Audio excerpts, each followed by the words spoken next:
Thank you all. Big shoes to follow from yesterday's presentations and today. And it's so inspiring to be amongst so many people who are, I won't say like-minded, but we all have the same goals, I think. Can we have the first slide, please? Just an acknowledgement of country. I shouldn't say just, an acknowledgement of country to the Yagara and Turrbal people whose country we meet on today, and recognition to elders past, present and emerging, and their care and custodianship of the land. Next slide, please.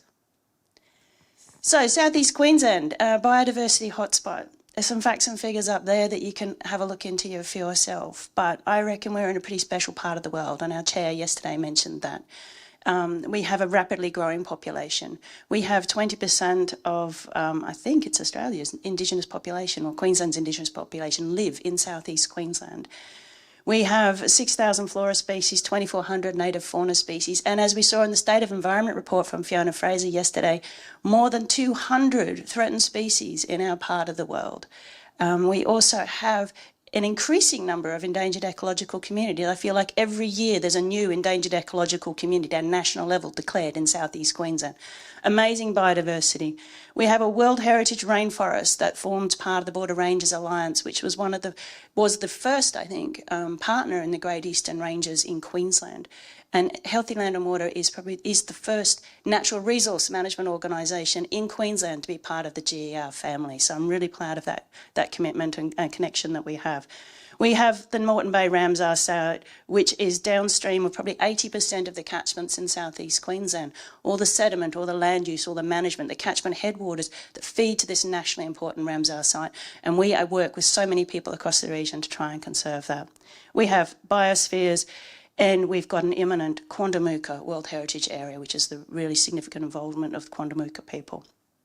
Next slide, please. So who we are, you heard a little bit about it from our chair, Stephen Robertson, yesterday.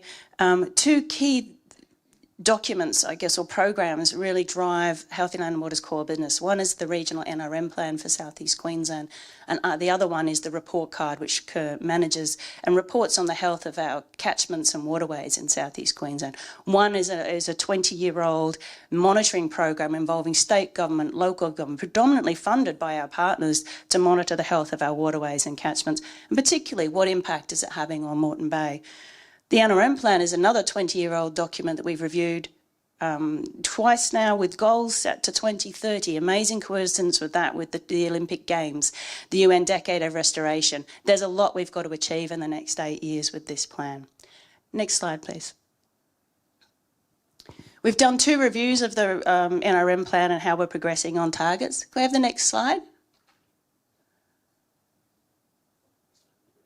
He's left the room. That's useful. No remote, no slide. Okay, that's great. So the next slide shows us how we're progressing against the headline targets in the NRM plan. We've reviewed progress against targets twice. These 10, I don't know, you can see them particularly well. We're not going so good in South East Queensland. We're struggling to keep up with baselines established back in 2009. How are we going to achieve a positive outcome by 2031? There's only one target we're doing okay in it, and that's pretty much our regional landscapes. Our region still looks beautiful, right? It still looks beautiful. It's an amazing region. But the health of our species, our ecosystems, our waterways, our coastal marine landscapes, the health of our agricultural land is all in decline. And we've got increasing population and pressures from climate change. Next slide, please.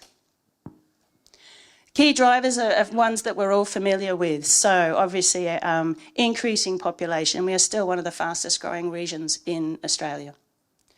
We obviously have land use change associated with that change in increasing population. So increasingly we're seeing our good quality ag land. So in the Redlands, strawberry farms turn to houses. In the Lockyer Valley, we've got increasing peri-urban development spreading into that area. The Lockyer Valley, which we had the pleasure of taking I4 to visit some of our landholders and community that we're working with out there, is the salad bowl for Queensland. That's where we get our lettuce from. You know, that's where we used to grow beetroot. This is where we produce food that we all rely on in these spaces. And obviously climate change. So you can see there, they've just grabbed some data from the Australian Bureau of Statistics. There's the regions that are the fastest growing in Australia, and you can see our little corner of the world is nice and bright and red, as are many of the other areas in the GER corridor. We've got a big challenge with people. There's some stats there, that little intricate little spreadsheet, a quick study that we did working with Sunshine Coast Uni on what the impact of increasing population has on them being able to maintain their waterway health grades. Business as usual is not going to work. Business as usual is decline. You need to increase investment just to maintain grades that they want to actually improve. So we've got to ramp it up. Can we have the next slide, please? There's that slide again. Close up on Brisbane showing the population growth. We've got the map on your right is showing some of the major tracks and connection of vegetation across our region. Often used to, I guess, decide where corridors are, but reflecting on a lot of the discussion we've had, corridors there represent where we've got remnant vegetation, which is our highland areas. Really important.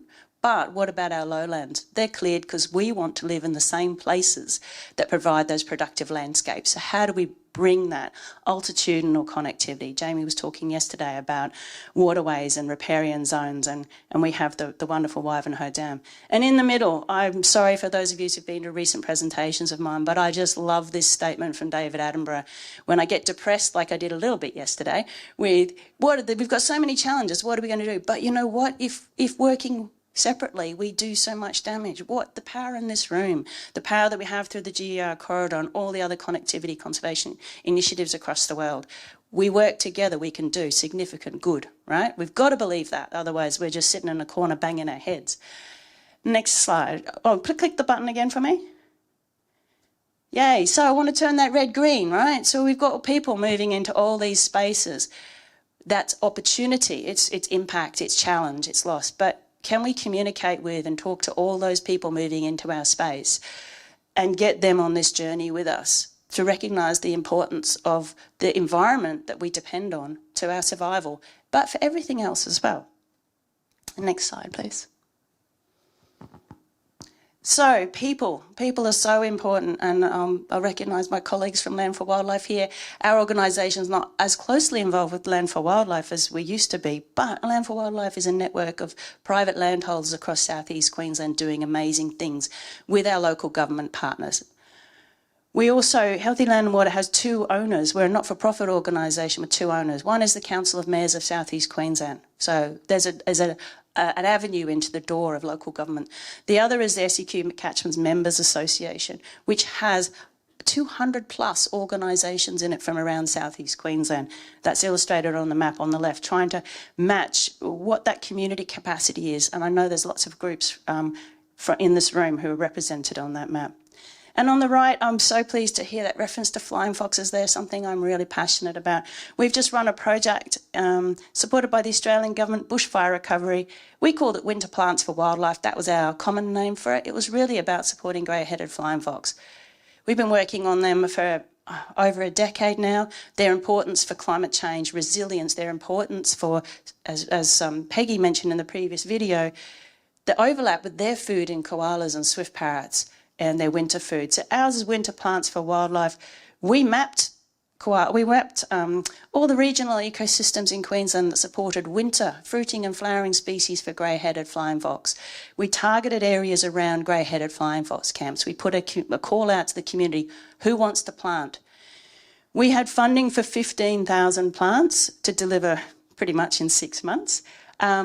We had people wanting 32,000 it was, plants across southeast Queensland. The people want to get involved with environment. They want to be part of this. Free trees is good, but all we did was provide the trees. They did the preparation, they did the maintenance, they did the tree guards, they did everything else. We just supplied trees. And we've done over twice subscribed in a very short call for interest. Can we have the next slide, please? 5 minutes, great. Connectivity conservation. So I just wanted to talk a little bit about some of the things we work about on here. I'm working at the moment on a project on migratory shorebirds. So if we want to talk about international connectivity, what else can we talk about than migratory shorebirds, apart from marine mammals, of course, and marine turtles.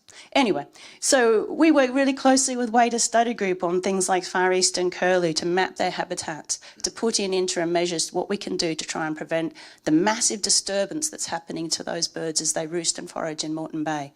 Increasing recreational use. We've got jet skis, people, dogs. People will drive 10 kilometres to let their dog off a lead to go for a run on a beach.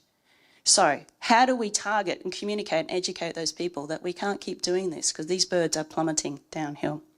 We're doing things like shellfish reefs in Pumicestone Passage, trying to rebuild our oyster and our shellfish community. That could, again, improve the whole ecological cycle of providing benthic prey and support for shorebirds.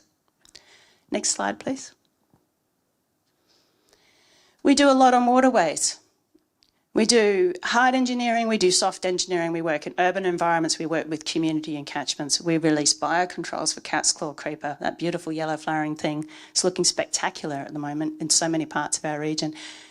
So these things don't happen without having Mulgowie farms signing off that we can do that work and restore and stop the sediment from their agricultural areas coming into the creek. It doesn't happen without communities participating in tree planting. It doesn't happen without local governments signing up to water-sensitive urban design. It's partnerships, so many diverse partnerships that make these things happen. And our role is to try and glue people together, to fill the gaps, connect, pretty much like the GER family does, connecting people to make a bigger difference. Next slide, please. We've got a bit of bushfire recovery support funding from the federal government we've been able to take advantage of. Been working with the Glossy Black Conservancy for as long as my youngest daughter's been alive. Anyway, we won't talk about that. So where do glossies live? Where do they feed? We need big old growth forests. So do our gliders, our larger gliders. We've got a project at the moment. We're mapping the habitat for yellow-bellied and greater gliders. We're doing ground truthing surveys to find out if those animals are in the spaces we think they should be based on their feed trees. And we're finding we don't have the big old trees in those landscapes.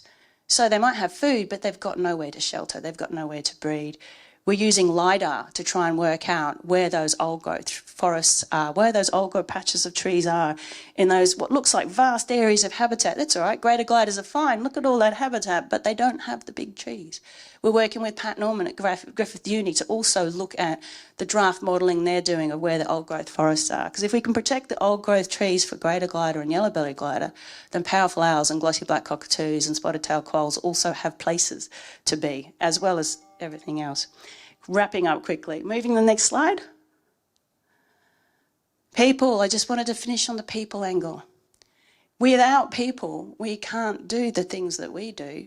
Well, none of us can. So we've got to engage and connect with more and more people. I mentioned to Jamil this morning with a little chat I had with the taxi driver in the car, mentioned Zimbabwe and I4, and his face lit up. So measuring these things that we do, talking to that random person, connecting with them, because if we just talk amongst ourselves, our reach will only be within our little family. And it needs to be a global village and a global family. So we work with Pondamuka and the other First Nations people in our region. We work with Wildlife Queensland and glider surveys. Wendy, where are you?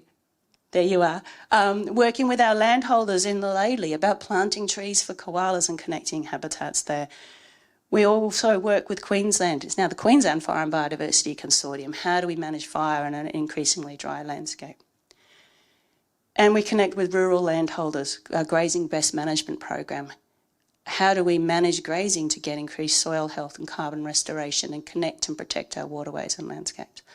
Last slide. Thank you.